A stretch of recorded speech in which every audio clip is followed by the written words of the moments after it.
अस्सलाम वालेकुम। सबसे पहले हम इसकी आवाज़ चेक कर लेते हैं।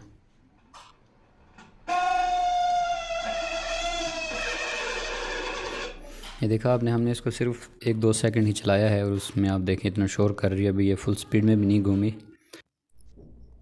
तो इस मशीन में जो आवाज़ की वजह है वो ये है कि मशीन के नीचे वाली साइड पे 3 पेच लगे हुए हैं स्पिनर की मोटर के, और उन पेचों के ऊपर 13 नंबर के नट लगे हुए हैं। उनमें से एक नट जो है वो गिर गया, जिसकी वजह से स्पिनर बैलेंस में नहीं है और वो आवाज़ कर रहा है। जब ये मशीन रखें तो उसको हमवार करके रखें तो मसले कम होंगे। तो हमने वो नट लगा लिया है और आपको दोबारा इसकी आवाज़ सुनाते हैं। देखिए दोस्तों, अब हमारी मशीन बिल्कुल ठीक हो चुकी है। अगर इससे रिलेटेड आपका कोई भी क्वेश्चन हो तो आप कमेंट में पूछेगा, आपको ज़रूर जवाब मिलेगा। शुक्रिया।